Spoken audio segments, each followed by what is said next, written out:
Hello, I'm Martin Lewis from MoneySavingExpert.com, and the question I'm being asked all the time at the moment is, should I buy my euros or dollars now before Article 50 is triggered? Well, we know when Article 50 is going to be triggered. Wednesday, the 29th of March. And if we know, the markets know, and the currency traders know.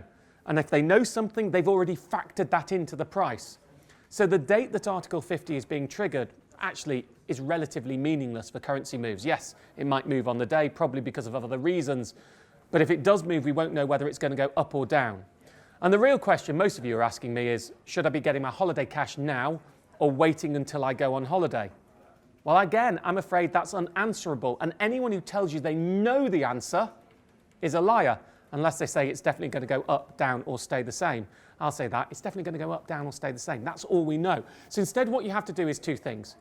First of all, try and make sure that when you get your currency, you do it at the very best rate. And second, consider whether you want to hedge the rates. So let's deal with point one first, how to get the very best currency deal. Well, the easy way to do it is to get yourself a specialist overseas credit card.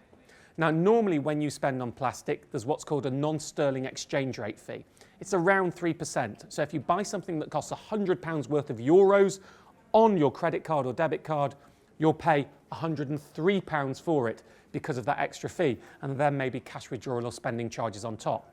With specialist cards, something that costs £100 worth of euros, you pay £100 worth of euros. You get the same near perfect exchange rates in every country that the banks do.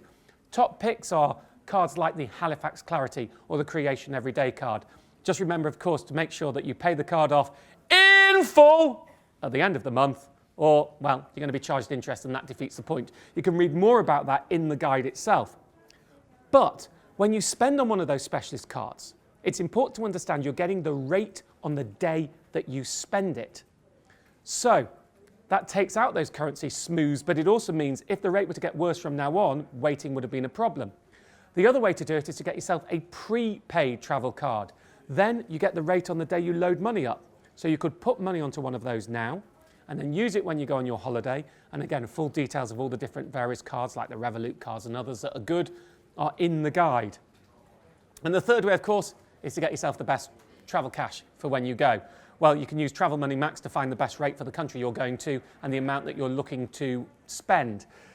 But of course, one thing to be careful of is if you are getting that, make sure you send them the money and you get your foreign cash straight away. Don't leave them holding the cash for you. There are facilities to do that, but then you're at risk of that company going bust. So now we know either you get your credit card, which gives you perfect rates on the day you go, or you get your cash or your prepaid travel card, prepaid MasterCard type thing. You get that now to get the best rates now. How do you hedge? Well, it's very difficult.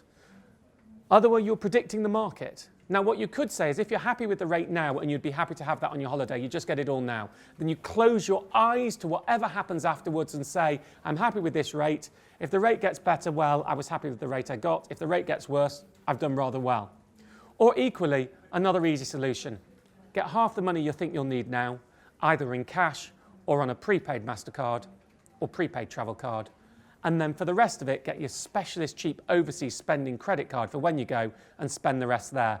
That way, you're hedging between either that way round, the rates got better, so at least you're getting some of the money at a better rate, or that way round, the rates got worse, so at least you're getting some of the money at a better rate, or equally, you could take the gamble when you go.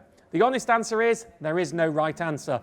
I probably spent rather too long telling you that, but hopefully it gives you a rough theme of the way to look at this.